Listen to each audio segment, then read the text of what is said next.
ومن سيئات أعمالنا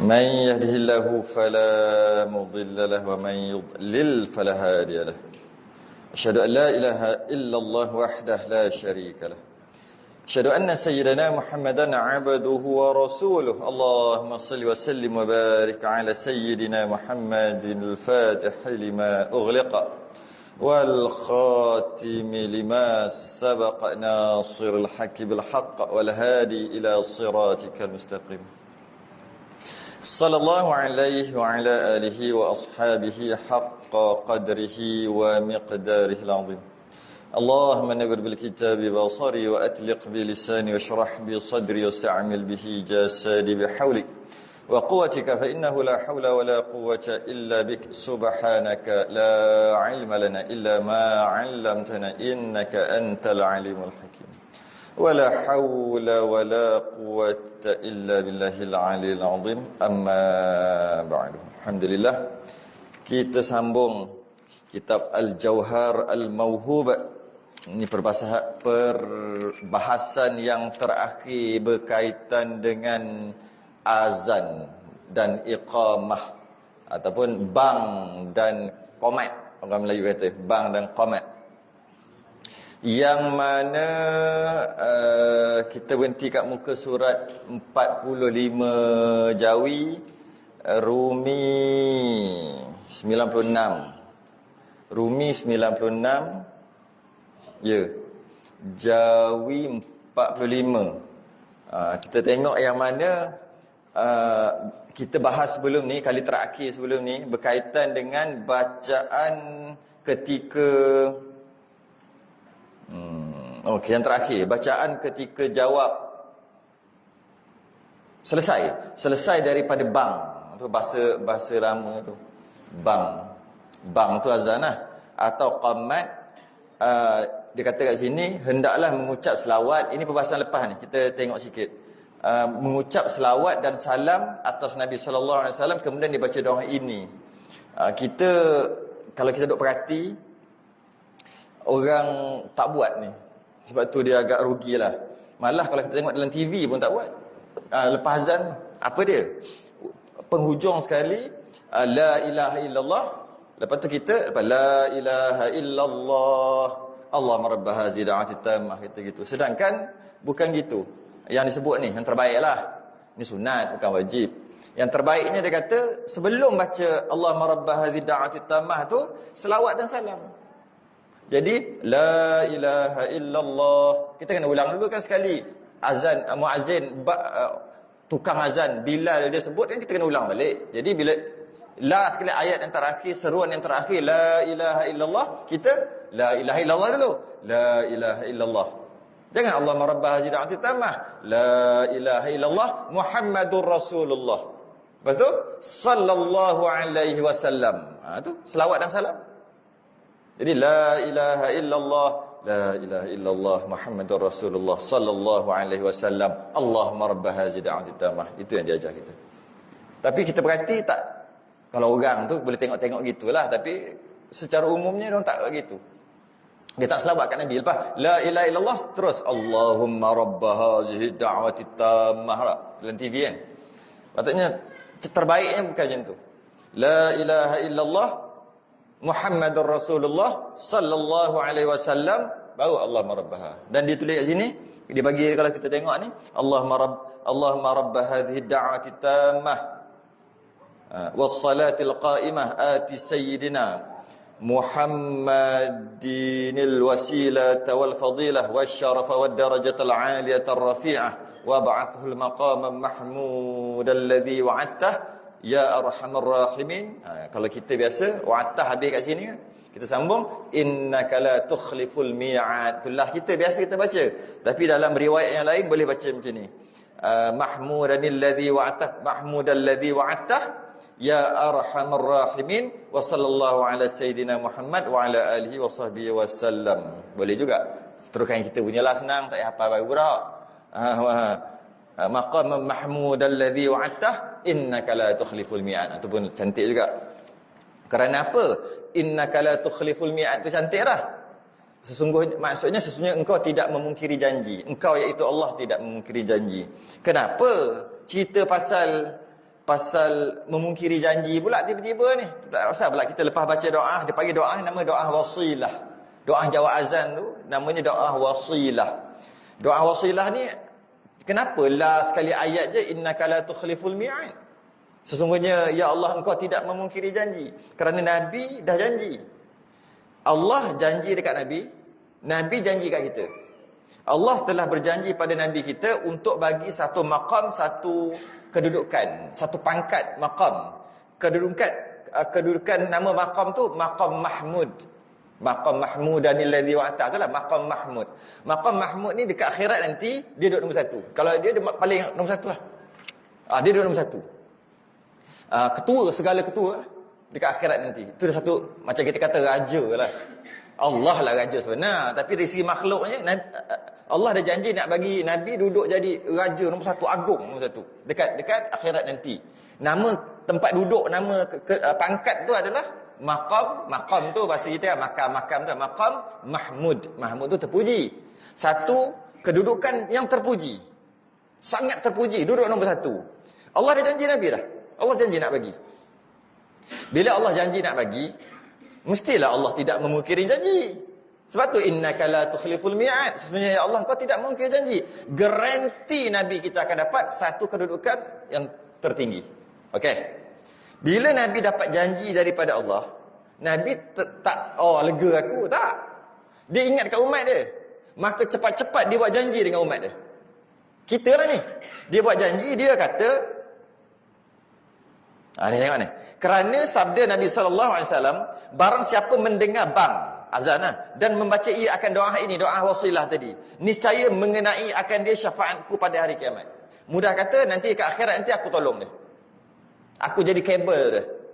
Nak masuk syurga tak payah lalu ikut titian syarat, aku jadi kabel. Macam tu kan sekarang kan gitu kan. Sekarang ni orang punya lah susah payah hantar tender apa, tak tahu dia dapat.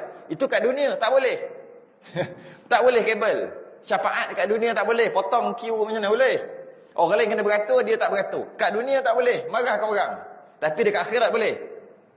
Yang istilah dia panggil syafaah. Bahasa orang sekarang panggil kabel. Kita nak kabel-kabel kat akhirat. Kabel dunia kita tak mau. Orang marah lagi. Salah lagi. Mana boleh. Jadi, mudah-mudah Nabi kata, aku akan jadi kabel kat dia nanti. Aku orang besar. Mana-mana aku besar. Allah janji aku nak janjikan aku nak bagi kedudukan satu pangkat yang paling tinggi dekat akhirat. Bila aku paling tinggi, aku boleh banyak lah. Aku kira orang yang berjawatan tinggi. Paling tinggi pula tu. Aku akan jadi kabel. Kalau aku tengok, dia ni neraka ni. Dah nak masuk dah. Aku cakap kat malaikat, kejap. Masukkan dalam syurga. Boleh. Berapa ramai yang kat dunia ni ada gitu. Dah masuk dah nak masuk dah. Dah jatuh bersalah lah. Tiba-tiba rayuan tak gitu gini, lepas pula. Boleh. Tapi berdosa. Di dunia. Di sana tak ada. Di sana di akhirat nanti. Macam tu juga. Sama banyak. Sama berat.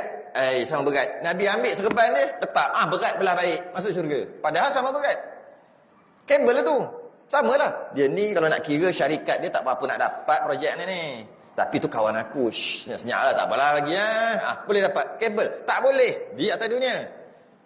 Sebab memakan hak zalim memakan hak atau orang lain, sepatutnya orang lain dapat, dia pula dapat. Sebab dia ada adik-beradik dia, ada saudara mara dia, ada kawan-kawan dia. Dekat akhirat tak apa. Malah kabel kat akhirat, kabel yang halal. Sebab akhirat mana ada halal haram. Mana ada halal haram dah. Kita duk bangkit dekat padang mahsyar pun telanjang habis, telanjang bogeh habis. Nabi je orang yang pertama dibangkitkan, diberi pakaian. Maka tak nampak kita aurat Nabi. Kita ni nampak telanjang bogeh Kemudian Sayyidatina Aisyah kata kat Nabi bila Nabi cerita, tak malu ke tengok aurat orang? Huyo. Tak malu ke? Sayyidatina Aisyah, isteri Nabi kata. Sebab dia mesti terbayang. Nabi kata apa? Waktu itu kamu akan disibukkan dengan dirimu sendiri, kamu tak sempat nak tengok orang lain. Dekat atas dunia ni sempat sedap seronok tengok orang lain ni. Tu salah, tengok orang tu salah. Tengok aib orang tu, buka aib orang tu, ngumpat orang tu. Atas dunia sedap ni. Tapi dekat akhirat nanti tak sempat. Sebab apa? Aku ni neraka pun syurga ke tak tahulah. Adalah dulu banyak dosa lama. Tengok kawan-kawan dah besar CCTV yang dia buat jahat dulu. Satu-satu. Sudah tak ada apa dah lah aku. Tak ada apa dah lah. Dia tak sempat. Aurat depan mata pun tak tengok. Huyo tak ada lah. Uyo, tak ada lah masa tu. Laki perempuan tak ada, berjuta, tak tahulah juta, bilion sejak zaman Nabi Adam.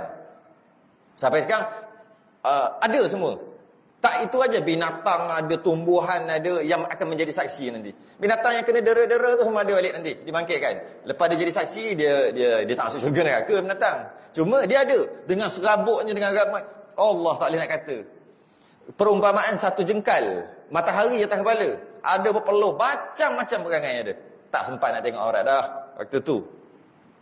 Waktu tu haus, tak apa, aku jadi kabel, mai sini, ambil minum telaga Kausar aku, ambil haud aku, dalam kolam aku, minum Allah, rasa lega, tak haus selama-lamanya. Kabel lah, itulah kabel. Apa lagi? Bila Nabi nampak umatku. Jadi Nabi kata aku akan jadi kabel. Macam-macam. Ada yang dah masuk neraka dah. Nabi cek dekat syurga. Tak tahulah waktu tu macam mana. Kita bayang-bayang gitu pun syurga ni tak boleh dibayangkan. Tapi lebih-lebih kurang lah. Cek dalam tu sistem. Tengok, tak ada. Ni umat aku, kenapa tak ada? Cek sistem neraka ada. Apa sebab dia masuk? Rupanya dia ada hal. Ada hal. Nampak luar baik, tapi sebenarnya dalam jahat. Mana tahu kan? Allah, hai. Nabi terasa nak bagi syafaat. Dalam neraka tu Nabi keluarkan buat masuk dalam syurga. Atas kerana mungkin ada sebab-sebab dia selalu selawat kat aku, jahat-jahat pun. Contoh. Jadi Nabi kata aku akan jadi kabel. Aku akan memberi syafaat kepada kamu. Dengan macam mana? Apabila kamu minta doa kat aku, wasilah ni. Doa lepas azan. Kau minta supaya aku dapat duduk satu kerusi, satu kedudukan yang tertinggi. Sebenarnya Allah dah janji nak bagi. Garanti Nabi kita dapat. Nampak? Nabi pun kata kat kita, engkau doakan untuk aku supaya aku dapat makam yang tertinggi. Kalau aku dapat, aku jadi kabel. Tapi sebelum tu Allah memang dah janji dah pun. Dia macam kalau macam tu tak payah doa pun dapat. Kau doa je. Jadi bila Nabi nak tolong nanti, kerana engkau telah tolong doa untuk aku untuk dapat makam tertinggi, aku tolong. Aku jadi syafaat. Tapi sebenarnya yang dapat syafaat tu Allah memang nak bagi. Nampak? Dia seolah macam Nabi cerdik. Dah tahu dia akan dapat, dia pun kata, siapa tolong aku, siapa doakan untuk aku jadi aku bagi syafaat untuk dia. Dan Nabi pun memang garanti dah dapat makam itu. Maka kita baca untuk jadikan Nabi kita ni sebagai pembantu kita, pemberi syafaat kita dekat hari kiamat nanti. Jadi baca. Allahumma rabba hadhihi da'wati tamma was salatil qa'imah ati sayyidina Muhammadin al-wasilata wal fadilah wasyarafa wad darajatal 'aliyata ar-rafi'ah wa ba'athul maqama mahmudin alladhi wa'ata. Kita baca yang kita punya. Innaka la tukhliful mi'ad. Sesungguhnya Allah, engkau tidak mengingkari janji. Bagilah kat Nabi kami makam tertinggi. Dan sebenarnya dalam hati memang Allah nak bagi dah pun. Dan kerana Nabi janji kalau engkau bagi, dia nak tolong aku yang tolong doa. Pusing, kita untung. Nabi memang dah dijanjikan, kita tak dijanjikan. Tiba-tiba Nabi janji dengan kita. Itu sayangnya Nabi kat kita. Okey. Dan jawab qamat baca seterusnya. Dan jawab qamat seperti jawab bang juga. Qamat pun sama juga. Iaitu bang macam mana? Azan macam mana? Allahu akbar, Allahu akbar. Azan kita Allahu akbar, Allahu akbar. Itu yang atas tu, yang muka surat sebelah dia tu. Kita bincang baru ni tu. Allahu akbar, Allahu akbar. Ya Bilal muazzin, kemudian kita Allahu akbar, Allahu akbar. Tiru balik. Kemudian Bilal Allahu akbar, Allahu akbar lagi, kita tiru balik Allah, itu jawab dia. Kemudian asyhadu an la ilaha illallah, kita tiru asyhadu an la ilaha illallah. Asyhadu an la sekali lagi ilaha illallah, kita tiru lagi. Asyhadu anna Muhammadar Rasulullah, kita tiru lagi asyhadu anna Muhammadar Rasulullah. Tu jawab dia. Hayya 'alal salah, kita jawab la haula wala quwata illa billah. Hayya 'alal falah, kita jawab la haula wala quwata illa billah. Apa tu? Allahu akbar, Allahu akbar, kita jawab Allahu akbar, Allahu akbar. La ilaha illallah, kita jawab la ilaha illallah Muhammadur Rasulullah sallallahu alaihi wasallam. Betul je doa kan? Okay. Itu azan. Qamat dia kata, dan jawab qamat seperti jawab bang juga. Sama macam tu juga, ikut follow balik. Allahu akbar, Allahu akbar, kita Allahu akbar, Allahu akbar. Asyhadu an la ilaha illallah, qamat ni. Kita pun asyhadu an la ilaha illallah. Asyhadu anna Muhammadar Rasulullah. Sebenarnya dia ada beberapa cara nak qamat ni. Dia boleh macam biasa kita nak buat. Allahu akbar, Allahu akbar. Asyhadu an la ilaha illallah. Asyhadu anna Muhammadar Rasulullah. Hayya 'alas salah. Hayya 'alal falah. Qad qamatis salat, qad qamatis salah. Allahu akbar, Allahu akbar. La ilaha illallah, tu biasa kita buat. Tapi dia ada susunan-susunan yang boleh kita buat yang lain, yang bagus juga kita buat. Iaitu cara dia lain sikit. Macam mana? Allahu Akbar, Allahu Akbar. Asyhadu an la ilaha illallah wa asyhadu anna Muhammadar Rasulullah. Sebab kan qamat kan laju. Azan dia panjang-panjang, memanjang. Lepas tu nak ayat seterusnya tarik nafas tu makan masa beberapa saat. Sempatlah baca doa. Bukan sempat baca, sempatlah ulang balik. Tapi kalau qamat sempat dah. Allahu Akbar, Allahu Akbar, asyhadu an la ilaha illallah. Dia orang makmum ni, cocoklah kali tak baca terus. Tu malah baca tu. Aku baru nak jawab ni dah yang lain pula. Jadi macam mana? Yang terbaiknya cara dia macam-macam riwayat ada. Semua okey. Semua boleh, tak salah pun. Cuma yang terbaik macam ni. Allahu Akbar, Allahu Akbar, asyhadu an la ilaha illallah, asyhadu anna Muhammadar Rasulullah. Jadi menteri jawab sekali je lah. Asyhadu anna Muhammadar Rasulullah. Asyhadu an la ilaha illallah, asyhadu anna Muhammadar Rasulullah. Yang jawab tiru balik lah. Lepas tu Allahu Akbar, Allahu Akbar, asyhadu an la ilaha illallah wa asyhadu anna Muhammadar Rasulullah. Maknanya sambung. Lepas tu hayya 'alas salati, hayya 'alal falah. Sambung. Qad qamatis salatu, qad qamatis salah. Sambung. Allahu Akbar, Allahu Akbar, la ilaha illallah. Jadi disambung dua. Allahu Akbar, asyhadu an la ilaha illallah wa asyhadu anna Muhammadar Rasulullah. Hayya 'alas salati, hayya 'alal falah. Sambung. Itu yang terbaik. Macam mana pun tak salah buat cara lain. Okay. Jadi kalau katakan dia ada satu lagi. Allahu Akbar, asyhadu an la ilaha illallah, asyhadu an la ilaha illallah, asyhadu anna Muhammadar Rasulullah. Kita jawab macam mana? Jawablah tirulah. Allahu Akbar. Jawab. Asyhadu an la ilaha illallah wa asyhadu anna Muhammadar Rasulullah. Jawab. Betul? Hayya 'alas salati, hayya 'alal falah. Jawab. La haula wala quwata illa billah. Sekali dia jawab. Tapi kalau hayya 'alas salah, la haula wala quwata, hayya 'alal falah, itu yang malas nak jawab kita. Sebab tak sempat dah yang lain pula kan. Jadi kalau hayya 'alas salati, hayya 'alal falah, jawab sekali je. La haula wala quwata illa billah. Kalau hayya 'alas salah, la haula wala, hayya 'alal falah, la haula, dah kena tinggal. Tu teknik. Tak macam mana pun tak ada masalah pun. Bukannya salah tu. Menyebabkan cepat laju tu menyebabkan kali-kali kita ni okeylah, bangun sembahyang, sayanglah. Okey. Jadi bila hayya 'alas salati, hayya 'alal falah, la haula wala quwata illa billah. Sekali je. Okey. Lepas tu qad qamatis salatu, qad qamatis salah, nak jawab apa? Ni dia. Dan jawab melainkan pada kata qad qamatis salatu. Macam tu je. Patutnya dua kali. Qad qamatis salatu. Mana ada orang baca? Qad qamatis salatu. Dia qad qamatis salatu, qad qamatis salah, kan? Maka jawabnya dengan kata aqamahallahu wa adamaha. Madamatis samawati wal ard wa ja'alani. Tu salah tu. Kalau yang siapa yang ada yang Rumi, betul kan? Kalau yang Jawi, betul dah. Jawi, betul dah. Wa ja'alani min salihi ahliha. Tapi yang Rumi, wa ja'alani, apa tu? Mish apa tu? Buang shin kat tengah tu. Shin tu tak ada. Jadi, aqamahallahu wa adamaha, madamatis samawati wal ardi wa ja'alani min salihi ahliha. Yang Jawi saya salah, yang Rumi salah. Okey. Cuma dia tak bagi tahu maksud apa ni aqamallahu wa adamaha ni. Tak bagi tahu maksud. Maksud dia adalah aqamahallah. Semoga Allah menegakkan, berdirikan, macam itulah. Semoga Allah menegakkan solat ini. Kan kata qad qamatis salah, bangun sembahyang, tu maksud dia. Berdirilah untuk sembahyang. Qad qamatis salah, berdiri untuk sembahyang. Jadi jawabnya aqamahallahu wa adamaha. Semoga mudah-mudahan Allah akan menegakkan kita berdiri itu, menegakkan diri kita tu madamatis samawati wal ard, dan terus menegakkan, terus mengekalkan. Maksudnya setiap kali nak sembahyang je kita mampu untuk bangun. Bukan ni aja, nanti-nanti pun mudah-mudahan Allah mampukan aku untuk bila masuk waktu sembahyang aku bangun sekarang dan lepas-lepas ni pun. Sebab ada orang dia sembahyang tapi sampai ke waktu-waktu penghujung hayat dia tiba-tiba tak sembahyang. Ada.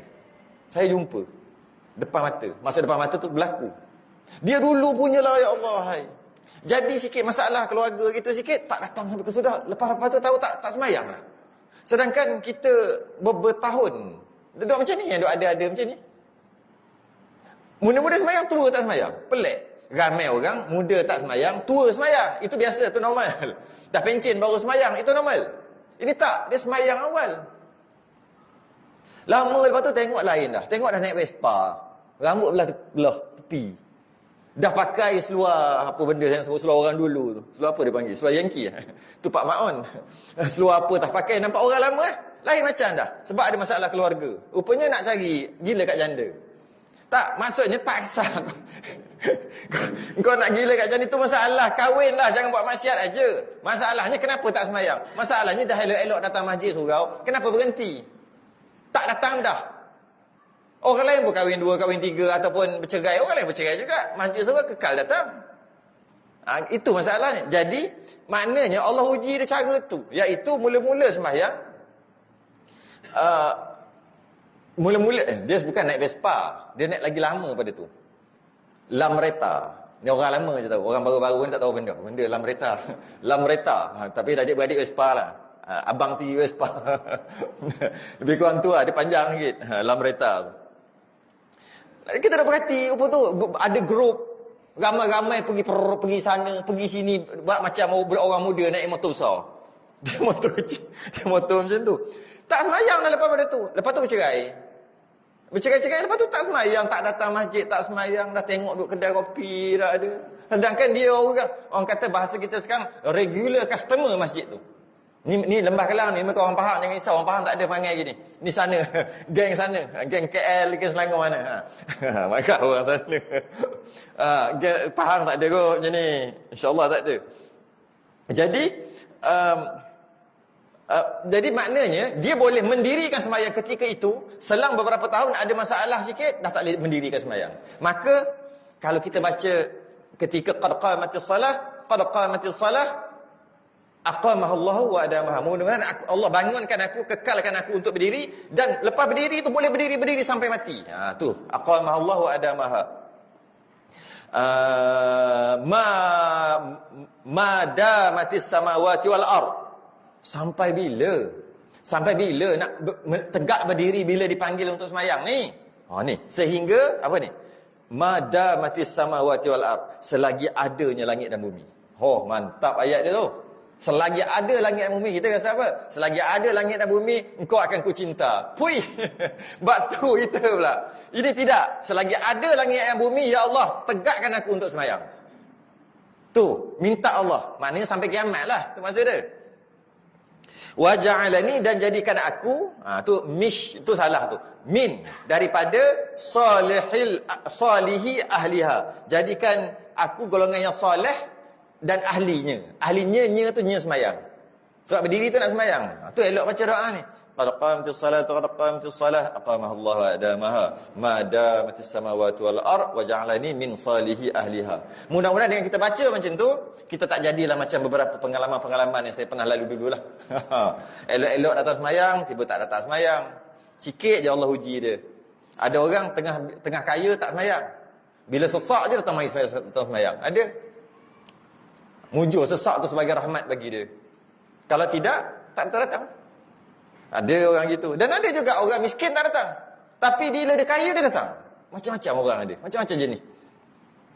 Tapi umat Melayu, bila berumur, semua pakat-pakat akan cari surau masjid. Yang tak ada pada bangsa lain.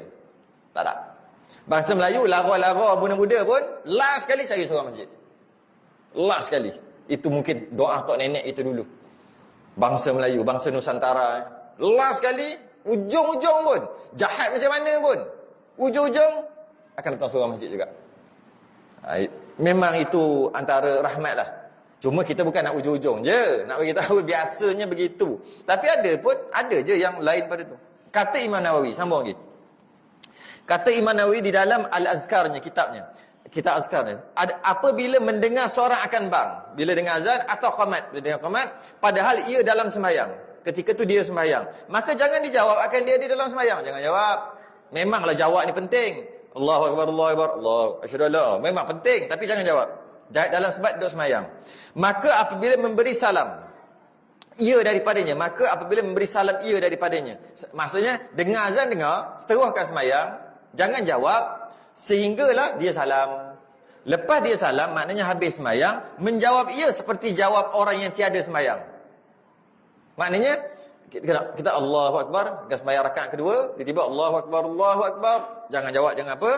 Bila kita dah salam dah habis azan, la ilaha illallah, kita jawab macam mana? Allahu Akbar, Allahu Akbar, Allahu Akbar, Allahu Akbar, asyhadu an la ilaha illallah, asyhadu an la, cepat-cepatlah, asyhadu an la ilaha illallah, asyhadu, macam qada, asyhadu an la ilaha, asyhadu anna Muhammadar Rasulullah, asyhadu Muhammadar Rasulullah, hayya 'alas salah. Bukan, la haula wala quwata illa billahil aliyil azim, la haula wala quwata illa billahil aliyil azim. Apa? Lupa. Allahu Akbar, Allahu Akbar. La ilaha. Dia kalau orang sebut, kita sebut senang, bila kita nak direct dia lupa. La ilaha illallah. Lepas tu baca doa. Qada. Macam istilahnya qada. Maka jikalau dijawabnya padahal ia dalam semayang, jawab juga terlebih rajin, maka iaitu makruh. Makruh. Patut jawab ni dapat pahala. Jawab ni jawab azan tu dapat pahala. Tiba-tiba makruh pula jadi hukum sebab tengah semayang. Dan tiada batal semayangnya. Mujur tak semayang tak batal. Semayang tak batal sebab dia jawab tu bahasa Arab. Maka tak batal lah. Cuma makruh. Demikian lagi apabila mendengar ia azan iqamat tadi akan bang padahal ia di dalam tempat qada hajat. Tengah melabur. Jangan dijawab, tak boleh jawab. Akan dia pada ketika itu, jangan ni haram. Jangan tadi itu dengan masuk makruh. Dalam semayang jangan jawab azan, jangan jawab qamat dalam semayang. Jangan tu jangan makruh. Dalam toilet lah kita kata, tempat toilet tu jangan jawab azan, jangan jawab qamat. Jangan tu jangan haram. Tapi pastikan maksudnya toilet lah, atau Melayu panggil jamban. Kalau hamam, tempat mandi tak ada masalah, boleh jawab walaupun tengah mandi. Dia ada beza. Hamam ni tempat mandi, tempat qada hajat ni, al-khala' ni, mudah jamban lah, Melayu kata jamban ya? Jamban, toilet. Cuma dalam rumah kita teras ni, sini banyak rumah teras ni, dia campur sekali jamban dan hamam dan tempat mandi. Jadi adakah satu bilik tu semua jadi tandas? Tak. Hanya dekat bowl tu je, dekat lubang tu, itulah namanya jamban sebenar. Sebelah sini bukan jamban. Tak ada dinding pun tak apa. Sebab ada shower bukan jamban. Tak ada orang buang air bawah shower dia. Dia buang berak di situ, mana ada. Jadi bila macam tu, kalau dia buang air di situ sekalipun, tetap juga yang haram dekat bowl. Jadi maknanya kalau dalam bilik air kita kata ada lubang, ada bowl, tempat buang air besar, dan ada pipe, ada tu silap ada mesin basuh, tak kisahlah ada apa-apa. Selain daripada tu semua boleh nak jawab. Nak jawab boleh nak jawab. Kalau nak jawab boleh. Yang tak boleh duduk atas bowl tu. Sama duduk berdiri ke, duduk sambil main telefon ke, duduk buang air ke, tak boleh. Di atas tu. Tapi kalau duduk tepi je. Tu bowl, kat tepi bowl ni. Duduk tepi, tu bowl. Tak flash lagi, nampak lagi ada najis. Boleh jawab dekat sini. Ni dari sini kebolehan, bukan suruh buat. Nak buat silakan, tak berdosa. Malah boleh jawab. Sunat jawab. Allahu Akbar, Allahu Akbar. Buat apa ni? Mana boleh sebut benda-benda dalam jamban? Ni bukan jamban. Tu tampak? Ni bukan jamban. Tu jamban. Sebelah. Tak ada dinding. Tak ada kait dengan dinding . Mana ada berkait dengan dinding? Perbahasan ni saya ingat kita pernah bahas dulu. Lama dah lah. 2000, masa PKP lagi tu ada sekejap boleh kita ada bahas bab ni panjang lebar di sini. Jadi kalau dalam tempat qada hajat, maksudnya tempat membuang tadi tu, okey? Jangan dijawab. Kalau jawab hukumnya haram, berdosa. Tapi kalau di tempat mandi tak, walaupun tak ada dinding. Maka apabila keluar ia daripadanya, menjawab ia akan dia. Lepas dah keluar, duk buat qada hajat, duk diam aja. Sama juga orang bagi salam, Assalamualaikum. Assalamualaikum. Jangan tak boleh jawab. Waalaikumsalam. Jap aku berak jap. Jangan jawab gitu. Kalau kat jawab Waalaikumsalam tu jangan jawab. Waalaikumsalam tu jangan jawab. Tak payah. Jawab dengan bunyi pluk. Dia tahu dah tu apa benda lah tu. Jangan jawab. Jangan jawab. Hukumnya haram. Begitu juga bagi salam, baca Quran, berzikir, semua tak boleh. Termasuk jawab azan. Jadi macam mana? Jadi biar je. Okay? Bila dah selesai, dah keluar, dah pergi daripada tempat itu, maka lepas pada tu baru jawab salam, barulah nak jawab. Ataupun kalau azan, baru jawab azan. Jadi kalau dah habis azan, macam tadi, qada. Keluar je Allah Akbar, Allah Akbar, Allah Akbar, Allah Akbar, qada sampai habis. Okey. Kalau jawab juga berdosa. Maka apabila keluar ia daripadanya, menjawab akan dia, jawablah. Dan ada pun apabila ada ia tengah membaca Quran. Macam mana pula? Tengah baca Quran. Atau tasbih. Dia ada satu lagi tempat yang tak boleh jawab. Ketika berjimat. Ketika berlaku persetubuhan, jangan duduk buat rajin, duduk jawab lah. Allahu Akbar, asyhadu an la, tak ada. Tak ada juga, tak boleh jawab. Macam mana? Stop dulu, berhenti ke apa ke, baru boleh. Satu tempat tak boleh. Kadang ada orang terlebih rajin juga. Mulut kumat kamik. Manalah tahu. Tak boleh, hukumnya haram. Tak boleh lah. Sebab tak haram tu kena sebut. Sebab dia hukum. Bukan saja-saja pun. Bila hukum kenalah sebut. Kalau tidak, tak tahu. Dan ada pun apabila ada ia tengah membaca Quran. Tengah baca Quran, Allahu Akbar, Allahu Akbar. Jawablah. Ke macam mana nak buat? Atau tasbih. Subhanallah, subhanallah ke apa-apa ke. Baca wirid lah. Atau hadis. Atau ilmu yang lain daripadanya. Apa-apa duk belajar macam ni ke apa ke. Kan? Macam ni. Belajar ilmu apa-apa. Maka bahawasanya hendaklah ni sunat pula. Hendaklah tu masuk sunat. Memutuskan bacaannya. Baca Quran, stop. Baca tengah wirid, stop. Apa lagi? Tengah baca hadis, stop. Apa lagi? Tengah mengaji, belajar, stop. Apa-apa, berhenti.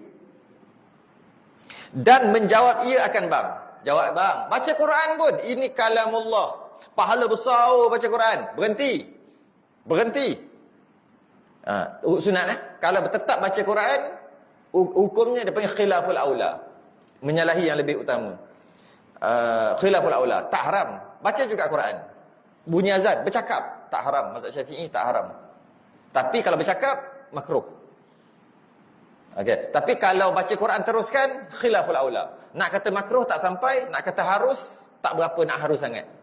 Eloknya jangan buat. Itu namanya khilaful aula. Khilaful aula duduk di antara harus dengan makruh. Kan kita atas kali wajib, paling berat iaitu wajib. Bawah sikit sunat.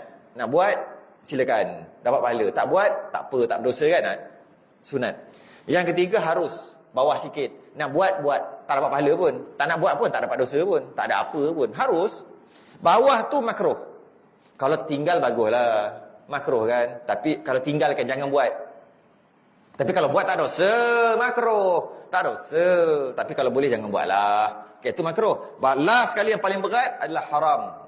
Jangan buat. Kalau buat juga dosa. Tak buat dapat pahala. Meninggalkan haram tu dapat pahala. Sebenarnya dia ada satu lagi. Dekat mana? Dekat harus tadi. Wajib, sunat, harus, makruh, haram kan? Wajib, sunat, harus, makruh. Jap. Wajib, sunat, harus, kejap. Khilaful aula. Baru makruh. Nak kata makruh, tak berapa makruh. Nak kata harus, tak berapa harus. Duduk tengah-tengah.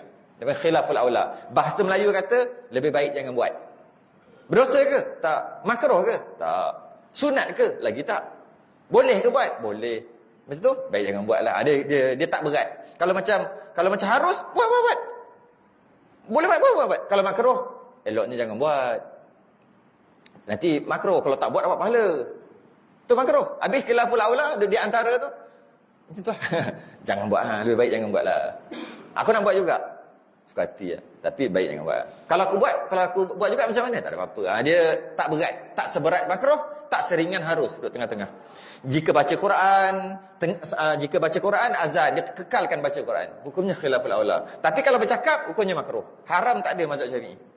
Buat apa pun, tak jawab azan apa pun, hukumnya paling berat adalah makruh.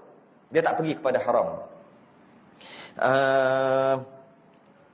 Jadi dia kata berhentilah baca hadis, berhentilah tasbih untuk jawab.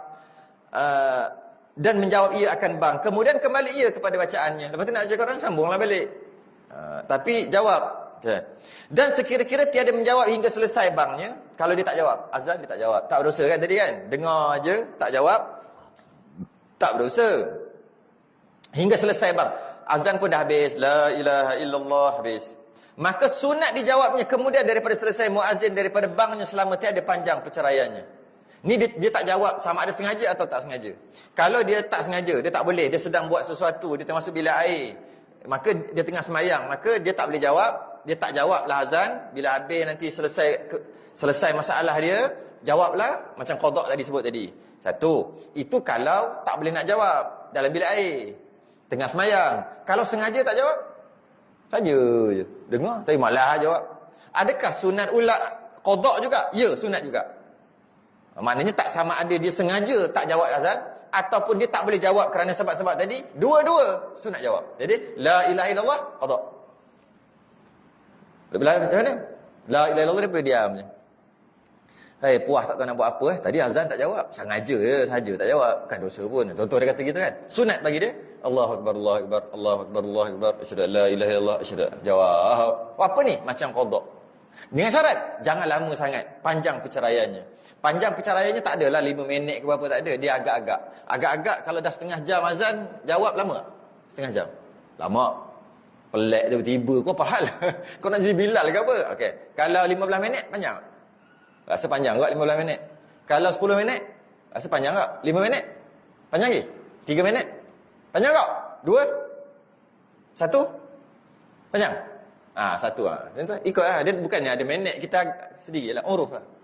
Kalau kata seminit tu tak panjang lagi. Okey. Lepas minit tu, baca. Apa? Bukan suruh tunggu. Maksudnya, lebih daripada waktu yang lama tadi, tak sunat dah jawab. Tu maksud dia. Alright. Hikayat. Dia kata, penat dah cerita hukum. Awal-awal tadi cerita hukum kan. Cerita bacaan surah hafal. Fadilat. Itu kitab kita ni menarik. Awal-awal dia akan cerita tentang fadilat. Iaitu baca ni bagus gitu dapat ini. Kemudian dia masuk kepada hukum hakam. Fiqh kan tadi. Hukum hakam halal haram semua yang boleh tak boleh kan. Kan dia tu masuk cerita pula. Itu yang seronok kitab ni. Dia cerita pula. Oh dah penat lah. Fadilat dah dapat? Dah dapat. Amal. Jangan belajar saja tak beramal. Satu. Hukum hakam dapat hari ini? Dapat. Ada yang haram, ketiga begini haram, ketiga ni boleh, ketiga begini. Dah belajar lah. Sekarang ni, sekarang sembang cerita. Hikayat. Cerita. Adalah Siti Zubaidah. Ni Zubaidah mana pula ni? Pada majlis minumannya. Ni satu watak zaman dulu. Dulu, ada satu watak nama Siti Zubaidah. Dia ni macam... apa kita kata? Penyanyi ke macam tu lah. Apa orang sekarang panggil apa? Dia macam penyanyi lah, penyanyi. Yang dia ada majlis menyanyi macam tu. Gelek ke macam tu. Penyanyi. Tu satu watak yang ada zaman tu. Memang terkenal nama Siti Zubaidah ni. Dia macam tu lah. Dia menghiburkan orang. Tu dia menghiburkan orang dengan nyanyian mungkin gelek-gelek sikit kali macam tu kot. Okey. Adalah Siti Zubaidah pada majlis minumannya. Ada minum-minum, mungkin arak ada, mungkin. Dia ni bukan nak fokus dekat situ, nak fokus kat lain. Ni cerita aja, ya. Pada majlis minum, pada majlis joget lambatnya. Maksudnya majlis-majlis gitulah. Fanfare ke apa ke. Dan adalah padanya beberapa orang menyanyi. Ada yang menyanyi, dia menyanyi, semua ada yang menyanyi lah. Majlis maksiat. Maka mendengar ia akan bang pada kampungnya. Tiba-tiba dengar azan, Allahu Akbar, Allahu Akbar. Maka menegah ia akan mereka itu daripada menyanyi.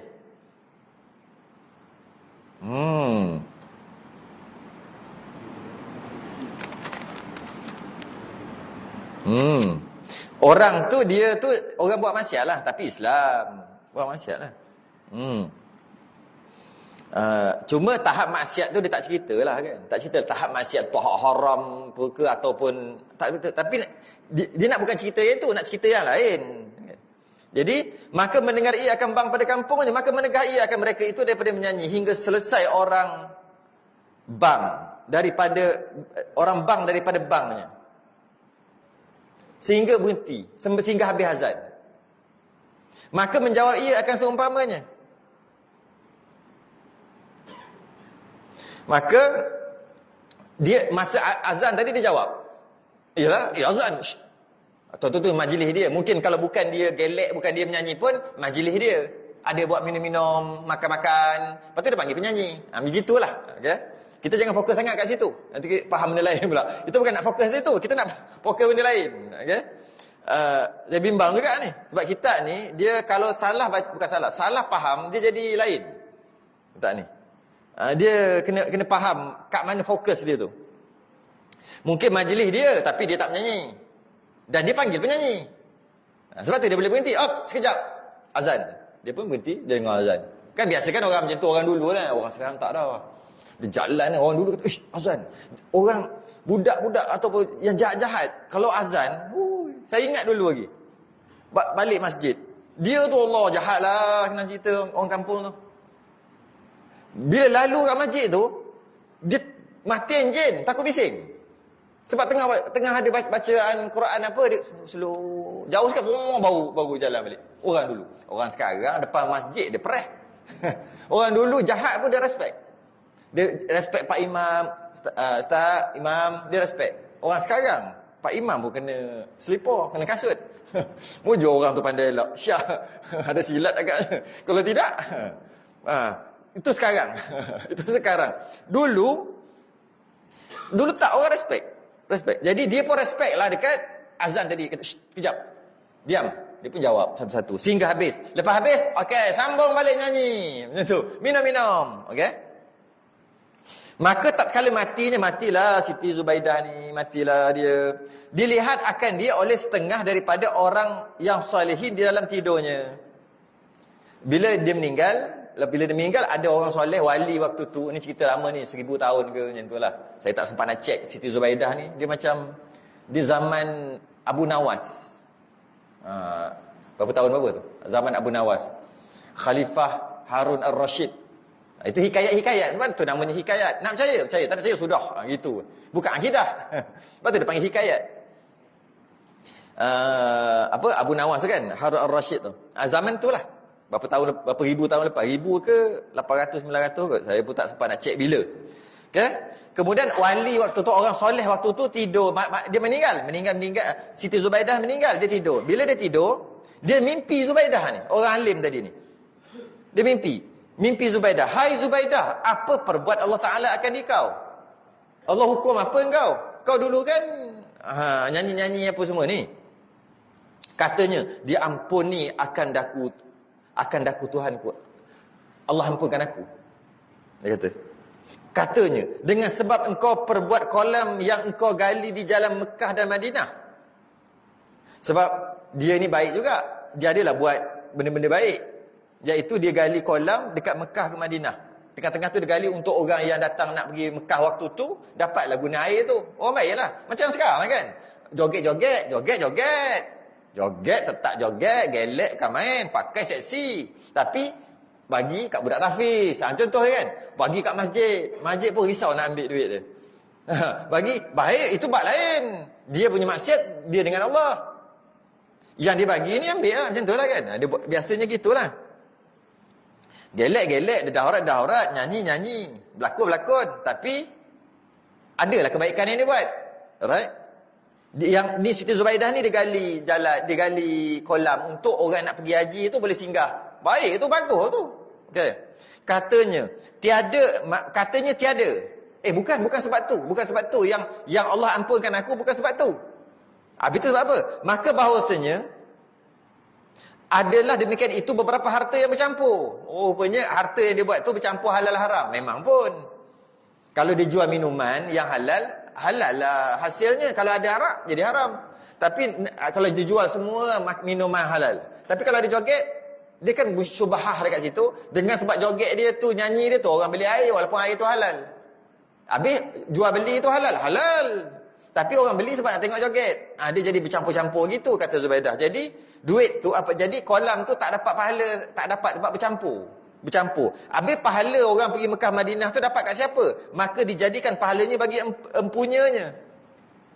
Maka harta bercampur, mungkin ada harta haram dan sebagainya, dia ambil harta orang dan sebagainya, dia buat. Maka ada orang tuntut di akhirat nanti. Hai Zubaidah, kau dulu ambil harta aku, hutang aku, kau tak bayar ke apa, aku nak tuntut. Jadi Zubaidah akan bagilah, yang harta yang haram tu aku dah buat kolam. Jadi pahala ni kau ambil, nak tak kita settle kat sini? Sistem barter, sistem tukar. Masa tu tak pakai duit lah kat akhirat. Kalau aku settle, sebab dia kata kalau tidak kau kena bayar juga. Bayar dari sudut pahala. Kata Zubaidah gini, kau ambil yang ni, pahala ni banyak pahala kolam aku buat ni. Sebab ada kena kau nya ada dalam tu sikit. Kau ambil. Tapi kita settle kat sini. Jangan kita settle lah, settle luar mahkamah. Lebih kurang gitu. Nak tu. Waktu tu nak sangat lah. Waktu tu tak kira dah. Sebab janji kita dapat pahala yang banyak untuk ditimbang. Jadi orang tu terima. Bila terima, Zubaidah tak adalah pahala. Dia kata, habis tu masuk syurga. Habis tu kenapa Allah ampunkan? Ni nak tahu kenapa. Bukan sebab tu. Maka katanya, pada apa yang diampunkan bagi kamu? Habis tu kau diampunkan kenapa? katanya adalah pada aku majlis yang sunyi, tempat permainan, dalam satu pentas, dalam satu mainan, dalam satu program, konsert lah mudah kata, satu konsert, joget ada, nyanyi pun ada, minum-minum pun ada, maka apabila bang muazzin, aku palingkan daripada bermain-main. Yang tadi tu cerita tadi. Aku pun suruh semua stop dan aku pun tak main dah. Main apa? Dan bergendang. Semua senyap sebab bunyi azan. Hingga selesai muazzin daripada bangnya, sehingga habis. Dan aku jawab. Dengan sebab itu, maka firman Allah Ta'ala bagi malaikatnya, tahankan olehmu daripada menyeksakan dia. Ketika itulah, dia banyak dosa kan? Malaikat nak masukkan dia ke dalam neraka. Allah kata, nanti dulu. Tahan dulu. Maka jikalau tiada ada tauhid pada hatinya, sangat mahir pada ketika siumannya, niscaya tiada menyebut ia akan daku pada ketika mabuknya. Maksud dia mabuk lah, masa dia jawab tu mabuk. Masa dia jawab tu mabuk rupanya. Masa dia jawab, dia suruh berhenti tu. Dia kata, cuba ya, ni dipanggil cara berfikir. Macam mana? Bila Allah kata, nanti tahan dulu, jangan masuk ke dalam neraka lagi. Kalau nak ikut, layak dah masuk. Allah kata nanti dulu. Dia kata, apa dengan ayat? Jikalau tiada ada tauhid pada hatinya, sangat mahir ketika siumannya, niscaya tiada menyebut ia akan daku pada ketika mabuknya. Kalau tak fikir ayat ni, tak faham apa benda. Dah lah orang lama punya bahasa. Maksudnya gini, kalau mabuk pun, dia boleh terus stop semua dan dia sebut nama Allah. Agak-agak, kalau dia tak mabuk, ada tak tauhid dekat hati dia? Adalah. Agak-agak, kalau dia tak mabuk, dia reti tak tentang tauhid, tentang agama? Tahulah. Sebab mabuk tu terlupa, hilang akal. Ketika hilang akal pun ingat Allah. Macam tu lah, mudah saja ingat Allah. Kalau ketika dia tak mabuk, lagilah ingat. Tu hujah dia. Mabuk, stop. Allah Akbar, mabuk gitulah kot. Allah jawab, dah suruh berhenti. Maknanya respectnya, hormatnya dia dekat kalimah-kalimah tadi tu. Ketika mabuk dia respect. Kalau tak mabuk, double, triple, berkali ganda lah dia respect. Kalau ketika tu pun dia sanggup berhenti buat maksiat kerana tauhid, kerana Allah, itu dia mabuk. Kalau dia tak mabuk, lagilah. Itu maknanya gitu. Maka diampunkan daku dengan demikian itu.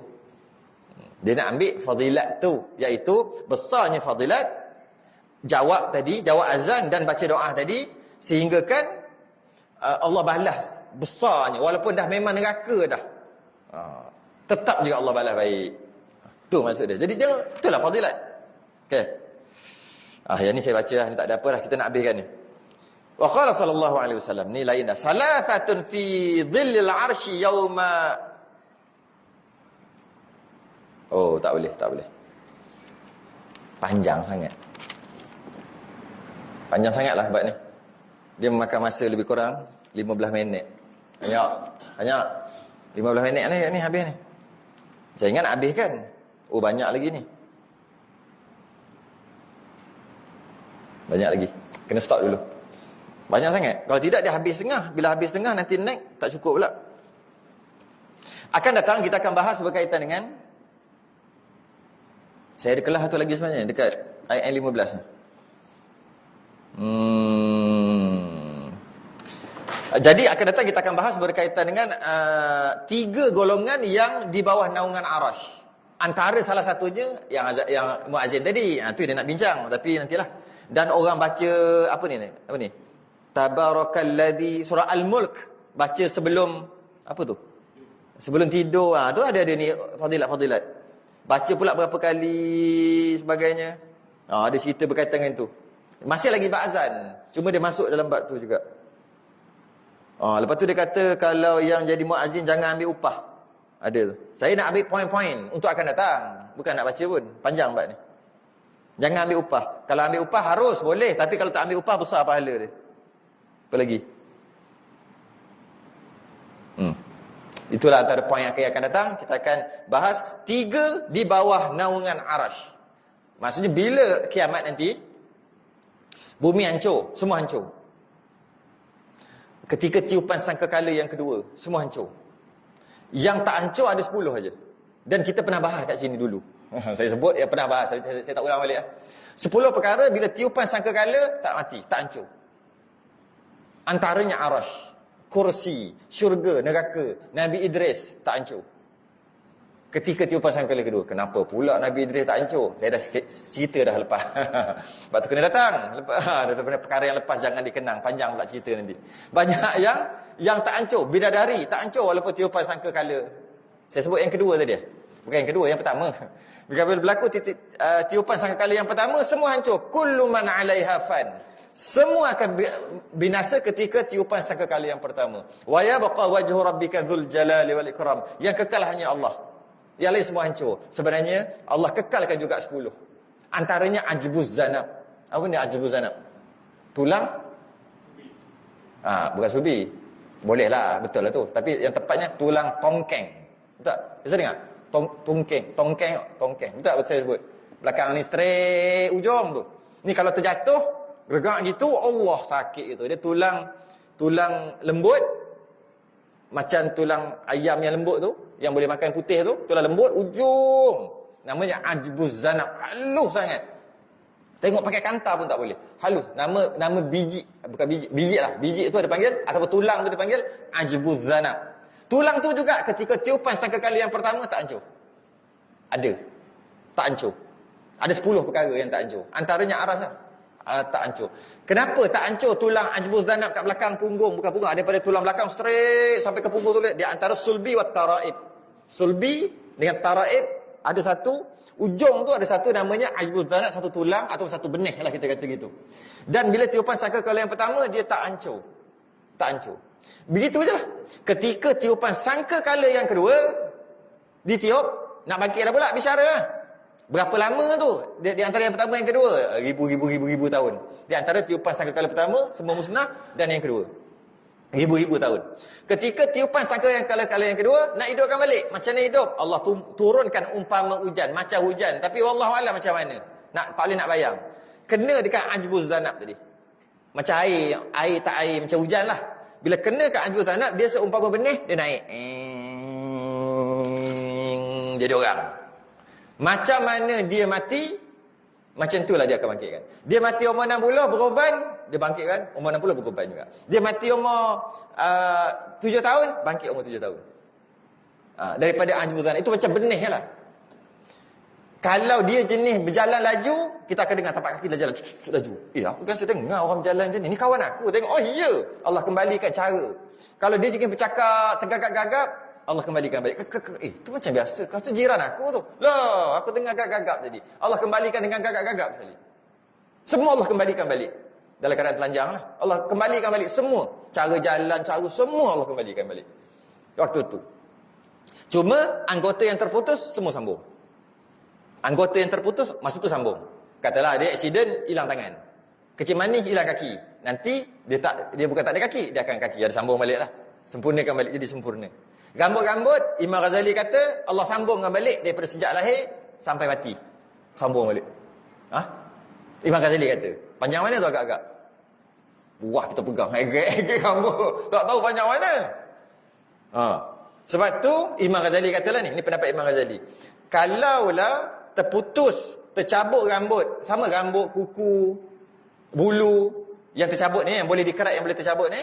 Jika tercabut, dalam keadaan berjunub, haid ke, nifas ke atau berjunub, masa nak mandi tu, mandikan sekali. Jika tercabut ketika jenazah tu, masa nak mandi tu, memang mandikan sekali jenazah. Tak apalah. Kan ni. Wajib ke? Tak wajib. Sunat, tak wajib mandikan. Biasa nifas lah. Nifas kan lama. Lepas melahirkan. Kan rambut tu, sikat kan ada lekat kat sikat tu. Orang dulu tok dulu, dia gulung-gulung letak. Gulung-gulung letak. Kita tengok banyaknya rambut. Nanti bila dia mandi, habis nifas nanti dia mandikan sekali. Kenapa tu? Imam Ghazali kata, bila Allah sambung nanti, yang tak mandi, tubuh badan, bukan tubuh, kuku, rambut yang tak mandi, dia jadi berbelang. Kita tengok, rambut dia berbelang-belang. Tu tak mandi wajib tu. Betul. Gitulah, wuduh. Tapi tak berdosa, tak dosa. Tak wajib mandikan. Cuma Imam Ghazali kata nanti dekat akhirat nanti nampak uduh sikit. Kuku panjang mana wallahualam. Berbelang, ada belang. Oh, tu ada 2 belang. 2 kali dekat kuku time junub. Lepas tu tak ambil, tak mandikan. Gitulah. Tapi tu kata Imam Ghazali. Jumhur mazhab tak kata gitu. Ini pendapat Imam Ghazali yang kita ihya ada. Jadi itu. Dan antara yang tak musnah adalah arash. Antara yang tak musnah adalah arash. Jadi bila ditiupkan sangkakala, dibangkitkan. Macam-macam riwayat ada. Kata bumi ni dileperkan. Wallahu a'lam macam mana. Ada yang kata berbumbungkan arash. Masa tu bila kita dibangkitkan, apa? Dibangkitkan tu kita tengok apa? Alah, surah Yasin tu apa? Ya wailana man ba'athana min marqadina. Saktah. Hadza ma wa'ada ar-rahman wa sadaqal mursalun. Apa benda? Sebab apa ada saktah kat situ? Qalu ya wailana. Bila dibangkitkan tu, ni kena hujan ni, bangkit. Jadi macam dapat baja. Dapat. Ada orang, tak semua. Kita orang beriman insya-Allah tak cakap gitu. Tapi ada, kita akan bunyi. Macam mana? Qalu, mereka berkata yang dibangkitkan, ya wailana. Apa? Celakalah kot. Kan? Wailul lil mutaffifin, wailul likulli humazatil lumazah. Wail ni celaka neraka. Lah, celaka. Allah celakalah, ya wailana, celakalah kita. Habislah, tak ada apa dah lah. Beratlah, habislah. Macam tu lah. Habislah, terus habislah. Macam tu lah. Ya wailana, man ba'athana min marqadina. Siapa yang kejutkan kita daripada kita tidur? Dia ingat tidur. Begitulah mati, dia ingat tidur. Lepas tu, hadza ma wa'ada ar-rahman wa sadaqal. Ini yang Nabi janji. Akan dibangkitkan satu. Kau tak percaya Ini orang yang tak percaya lah. Sebab tu dia kata celaka. Kita yang percaya ni tak celaka. Oh, dah bangkit. Oh, ini yang Nabi janjikan. Ni Allah janjikan. Kita akan tengok langit. Wih, tak ada langit. Arash. Beratapkan arash. Wih, arash. Song. Oh, macam tu rasa tu. Tapi orang yang tak percaya, qalu ya wailana. Aku tengah tidur-tidur, siapalah, celakalah kita, teruklah, habislah kita.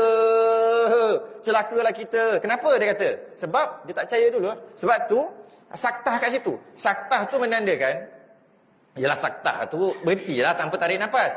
Tujuannya maksudnya, qalu ya wailana, celakalah, habislah, jahannam kita. Okey? Man ba'athana min marqadina. Siapa yang bangkitkan kita daripada tidur kita? Dia ingat dia tidur. Lepas tu, kan saktah kan? Berhenti tak? Kenapa? Takut tu. Sampai tak bernafas. Umpama. Kalau kita faham, kita pun tak bernafas. Qalu ya, kita pun terbayang ketika baca Yasin. Kita rasa Allah dibangkitkan, Allah biarlah. Kita pun tak boleh nak bernafas. Sebab apa? Tak takut dah. Tapi kita tak faham. Kita pun saktah. Tak tarik nafas. Hadza ma wa'ada seronok bebek. Jarang-jarang boleh saktah. Tak banyak saktah dalam Quran ni. Tu ajalah. Tapi kalau kita faham, tak tarik nafas tu memang tak boleh tarik nafas sebab takut. Takut jadi macam tu. Macam cerita tu. Mudah-mudahan kita tak jadilah, tapi takut jadi macam cerita. Jadi masa dia tengok tu, oi, arash. Jika dapat naungan arash, legalah. Maksudnya apa? Dapat tak panas, dapat perkara yang baik. Jadi 3 di bawah naungan arash. Kita bincangkan datang. Itu mukadimah tu. Sebab saya nak ambilkan sikit masa lagi. Sebab ada lagi macam 5 minit lagi, boleh lagi tu. Wallahu a'lam. 3 di bawah naungan arash. Wa qala sallallahu alaihi wasallam, thalathatun fi dhillil arsy, yauma la dhilla illa dhilluhu. 3 golongan yang dapat naungan arash. Senang cerita, dapat syafaat lah. 3 golongan akan datang. Tangguh dulu. Kita sudah ingat tasbih kafarah dan surah Allah subhanakallah wa hamdi. Asyhadu an la ilaha illa anta astaghfiruka lil ladzina amanu wa Assalamualaikum warahmatullahi